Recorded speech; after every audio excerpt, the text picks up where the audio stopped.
Rusia es la nación eslava más importante, y resulta que los pueblos eslavos nacieron alrededor del Mar Negro, que es donde están los pueblos de Ezequiel 38.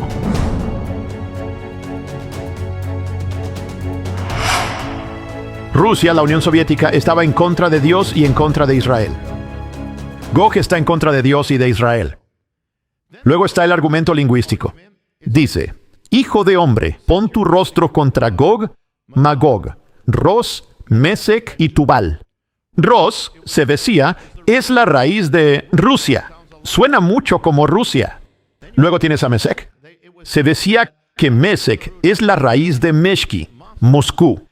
Y luego tienes a Tubal, que suena parecido a la ciudad rusa de Tobolsk. El Ros, Rusia. Mesec, Moscú, Tubal, Tobolsk. Y era casi un hecho entre muchos creyentes que Rusia es Ezequiel 38 y 39. No tan rápido. Aquí está el otro lado. Ros no es una palabra para Rusia. Rusia en ruso no se pronuncia Rush o Ros. Es Rosia, lo cual no suena realmente como Ros. No proviene de la misma raíz. Viene de una raíz, Rus, que puede ser una palabra vikinga que significa los que reman.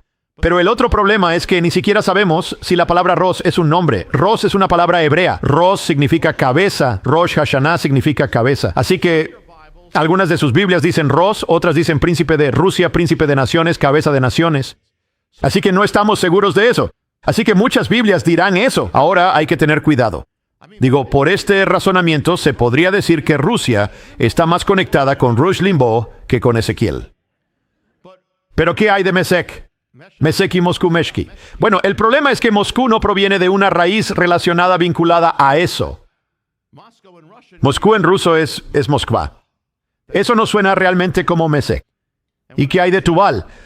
Bueno, Tobolsk en realidad proviene del río Tobol. ¿Podría estar vinculado a ese pueblo antiguo? Tal vez, pero no tenemos evidencia de ello. Así que tenemos que ser cuidadosos. Tienes la nación Austria y tienes la nación Australia. Suenan muy parecido, pero el hecho es que no tienen nada que ver entre sí. Austria o Australia viene del latín australis, que significa sur. Austria viene del alemán Österreich, que significa este, el reino del este. Así que, realmente, solo porque los nombres suenen similar, no significa que provengan uno del otro o incluso de una raíz común. Así que tenemos que tener cuidado. Y la otra cosa con la que tenemos que tener cuidado es con apresurarnos. Ya saben, la gente mira las profecías y quiere ser rápida para decir, bien, es esto. Bueno, ya saben, cuando hay otro poder, es ese poder. Surge otro poder, es ese poder. Bueno, podría ser que algún día tengas razón finalmente. Pero el asunto es que Rusia era la Unión Soviética. Realmente funcionó, pero luego cambió. Rusia ya no es una potencia atea. De hecho, los rusos creen que están defendiendo el cristianismo más que Estados Unidos ahora. Ven a Estados Unidos como la nación sin Dios y la nación corrupta. Y más allá de todo eso, tenemos conexiones con respecto a estos nombres, Mesec, Tubal, incluso pueblos antiguos llamados Moski y los Tábalo, que habitaron en Asia Menor alrededor del Mar Negro. El antiguo historiador griego Heródoto menciona de hecho a Mesec y Tubal, y los identifica con Asia Menor y el Mar Negro. Los antiguos registros asirios también hablan de Mesec, a quien llamaban Musku, y a Tubal lo llamaban Tabal en Anatolia, Asia Menor. Eso es Turquía. El antiguo historiador judío Josefo escribe que los moscanos fueron fundados por Mesec y están en Asia Menor. Así que todos apuntan a lo mismo. Asia Menor hoy se llama Turquía. Aquí hay una representación de aproximadamente dónde estaban estos nombres en relación a dónde están hoy. Pongamos eso en pantalla. Eso es Magog, eso es básicamente, es aproximado. Pero también pueden ver, miren abajo a la derecha, verán Tarso. De ahí es de donde, así que Pablo también era de la tierra de todas estas cosas. Pero algo más, también en Ezequiel 27, Ezequiel habla de Tiro. Tiro está en el Líbano. Y dice que Javán, Tubal y Mesec, dos de ellos son de Ezequiel 38. Dice, eran tus mercaderes, comerciaban contigo. En otras palabras, Tubal y Mesec comerciaban con el Líbano. En aquel entonces tenían que estar muy cerca. Probablemente tenían que estar en el mar. Y eso de nuevo coincide con Asia Menor. Quiero que vean la siguiente, pongan la siguiente. Bien, el Líbano está ahí en marrón. Bien. Y Asia Menor está ahí en rosa. Así que estarían cerca el uno del otro, relativamente. Y el otro que se menciona es en realidad Grecia en eso, sobre los comerciantes. Así que tenían que estar por allí. Y así que es el mismo que escribió, el que escribió la profecía está escribiendo sobre esto. Asia Menor. Ahora, Asia Menor, la Turquía de hoy es anti-israelí. Prácticamente, quiero decir, odia a Israel prácticamente, muy islámica. Y fue un patrocinador importante del 7 de octubre y de Hamas. Y Turquía ha buscado convertirse, bajo Erdogan, ha buscado convertirse en el líder de las naciones islámicas. Así que también oirán de maestros de la Biblia que se oponen a la identificación rusa y dicen que es solo un error y que es simplista. Y así descartan la idea de Rusia porque ya tenemos esas naciones de Asia Menor. ¿Lo es? ¿Pero lo es? Ahora me siento un poco como Tevye en El violinista en el techo. Por otro lado, dirían que Ezequiel 38 no se trata de Rusia. No tan rápido. Lo que yo diría es que, basándose en los argumentos dados, no se puede decir que Ezequiel 38 esté profetizando definitivamente a Rusia. Pero, por otro lado, tampoco se puede decir definitivamente que no lo sea. Lo que voy a compartir con ustedes no es un argumento de una cosa o la otra, y contendrá algunas cosas que no creo que se hayan compartido. Primero, aunque Rusia resulta ser una gran potencia en nuestros días, también resulta ser la época en que Israel ha regresado al mundo. Y ese es el escenario de Ezequiel. Y así, ya está ahí. Ese es el número uno. Eso lo hace significativo. Y el contexto de Ezequiel es una tierra que el pueblo judío fue dispersado, ellos regresaron. Bueno, eso ya ha sucedido. Y se tiene a esta gran potencia. Y se tiene a una gran potencia que es cabeza de naciones. Turquía es importante, pero nada comparado con Rusia. Segundo, dice que estas potencias que invadirán a Israel son en hebreo, Zafón Yereja, que traducido significa el lejano norte, o los confines del norte, o el extremo norte. Ahora, se puede argumentar que Asia Menor estaba muy al norte en aquel entonces, pero si se quiere tomar literalmente, el extremo norte no es Turquía, solo puede ser Rusia. Rusia es la única que está lejos. Mostremos un mapa. Esa es Rusia. Ese rojo es Rusia. Sigue en rojo, Rusia. Bien. Esa es, por cierto, la nación más grande del mundo por mucho. No hay comparación. Miren dónde está. Está al norte, al extremo norte de Israel. Se puede ver a Israel allí un poco. Está allí. Ahora muestren la siguiente. Quiero mostrar algo interesante sobre esto. Y tal vez no puedan ver esto, pero si miran dónde está Israel y Jerusalén, y trazan una línea con sus ojos hacia arriba desde Jerusalén, van casi recto hacia el norte, casi recto, y llegan a Moscú. Moscú está prácticamente al norte de Israel y Jerusalén. Así que Rusia es una gran potencia en el extremo norte. Pero, ¿qué hay de la identificación con Asia Menor, Turquía? Bueno, primero, tengan en cuenta que en la época de Ezequiel, Rusia no existía. Entonces, ¿cómo podría hablar de Rusia? Bueno, surgió mucho después. Bueno, no hay nombre, no hay fronteras, no hay estado. ¿Cómo se puede identificar lo que aún no existe? Se puede identificar diciendo ¿dónde está? Bueno, él dice extremo norte. Y se puede, y también sobre el hecho de estar conectada con las otras naciones. Pero la cuestión es, ¿qué pasa con los pueblos? La gente en la época de Ezequiel estaba en Asia Menor. No se quedaron en Asia Menor, no se quedaron allí simplemente por miles de años. Así que la cuestión es que en el tiempo que estuvo allí, ya saben, Ezequiel conocería a esos pueblos. Pero ahora, ¿quiénes son los rusos? Los rusos son en gran parte pueblos eslavos. Su lengua es el eslavo. Son la nación eslava más grande del mundo. ¿De dónde vinieron los eslavos? Su origen es algo misterioso, pero sus orígenes, escuchen, están ligados al Mar Negro.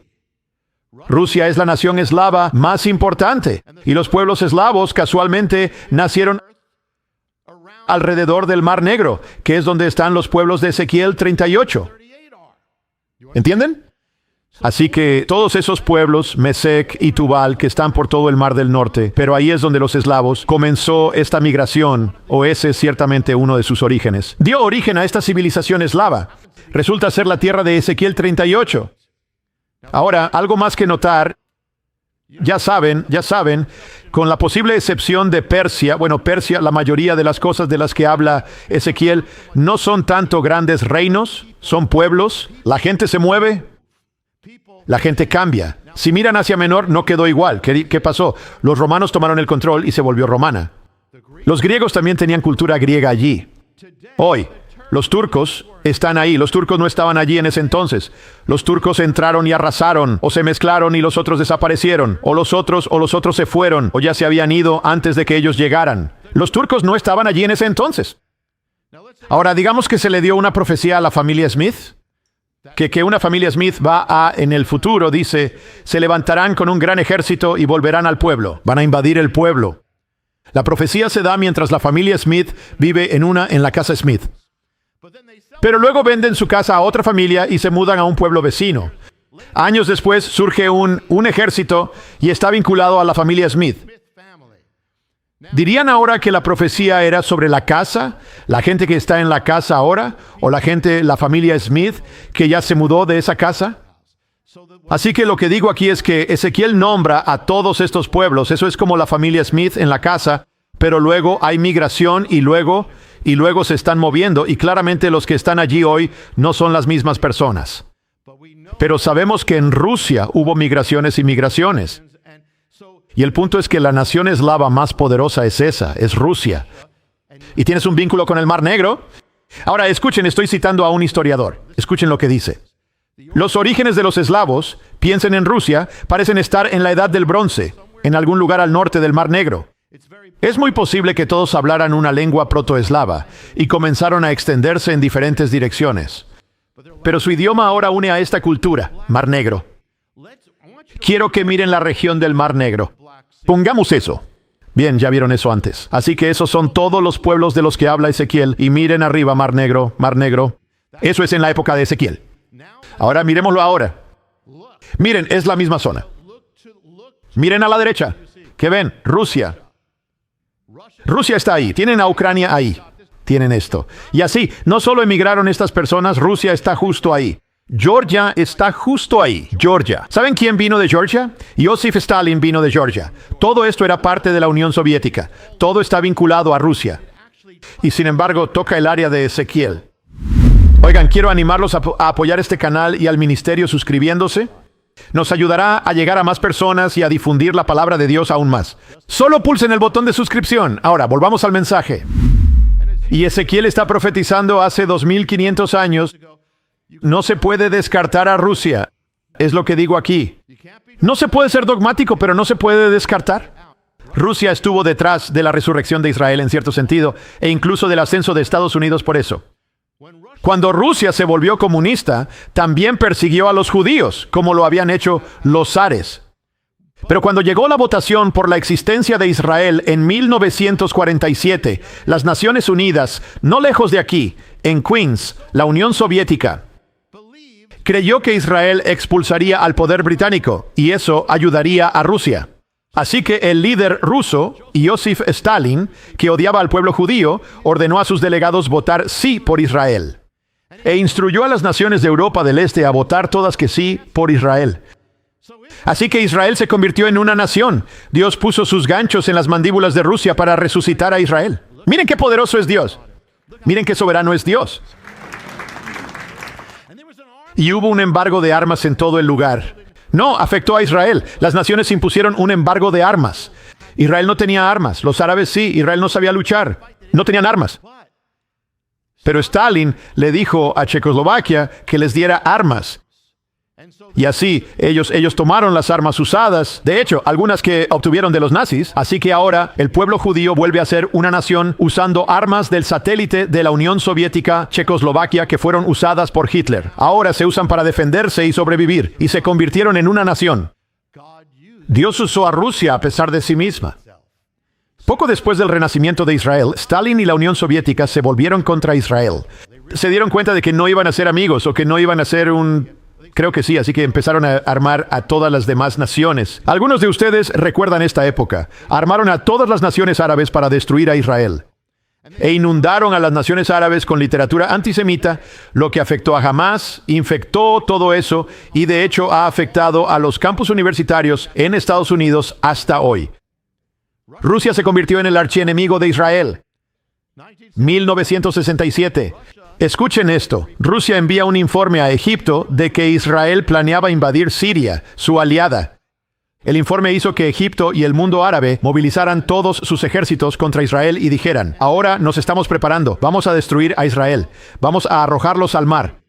¿El resultado? La guerra de los 6 días. ¿El resultado de la guerra de los 6 días? Israel recupera la ciudad santa de Jerusalén. Fue Rusia la que estuvo detrás de eso. Rusia estaba causando problemas, trató de agitar las cosas y por accidente, sin quererlo, se cumplió la profecía. La Unión Soviética sin Dios, la Unión Soviética que niega a Dios, cumplió la profecía bíblica una vez más. Esto ya ha pasado como 4 veces. Hace 50 años de esa invasión, casi exactamente hace 50 años, fue la guerra de Yom Kippur. Rusia fue crucial. Casi lleva al mundo entero a una guerra nuclear. Cuando Israel empezó a ganar la guerra, Rusia le dijo a Estados Unidos: si no detienen a Israel, tendremos una guerra nuclear. De hecho, hubo armas nucleares involucradas preparándose.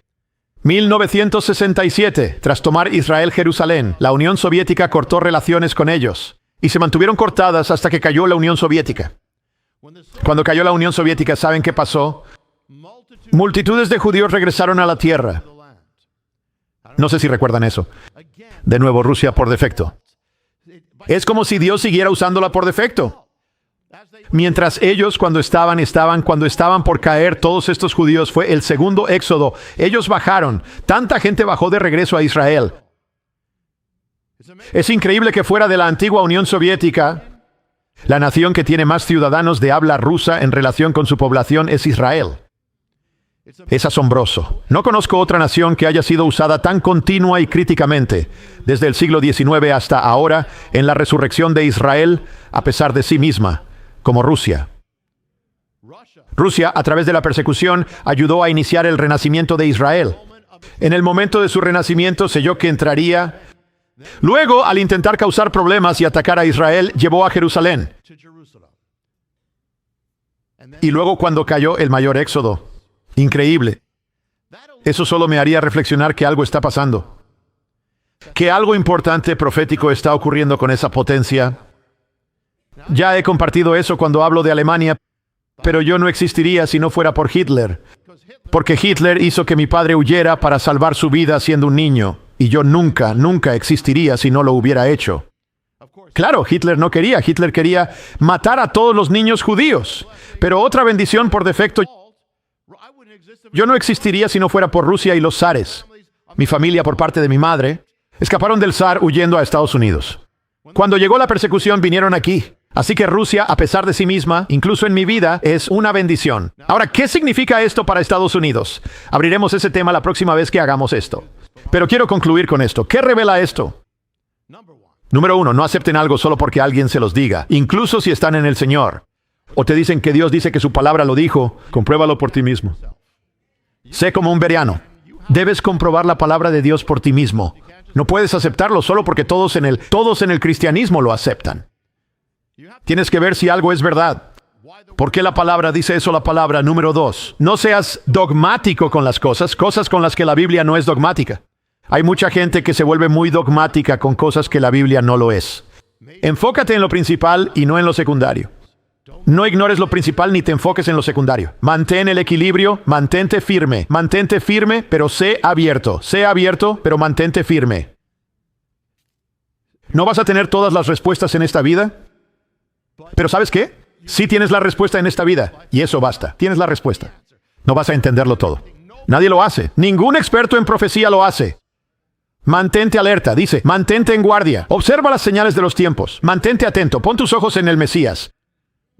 Respecto a la profecía de Ezequiel, es asombroso que cada nación pueda, de alguna forma, hasta donde podemos identificarlas, haber participado en eso, lo que acaba de pasar en octubre. Increíble. Y que cada una de ellas también tiene un vínculo con Rusia. Pero quiero aplicar esto a tu vida. Me encanta ese versículo. Dios dice, yo pondré garfios en tus quijadas y te haré volver. Qué versículo tan asombroso.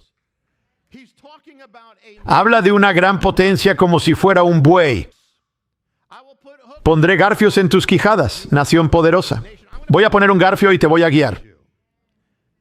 El hecho es que Dios ya ha puesto garfios en Rusia, si ese es el caso. Él ya lo ha hecho. Les mostré cuánto lo utilizó. Puso garfios para traer a su nación de vuelta. Rusia es una potencia gigante, pero Dios tiene sus garfios.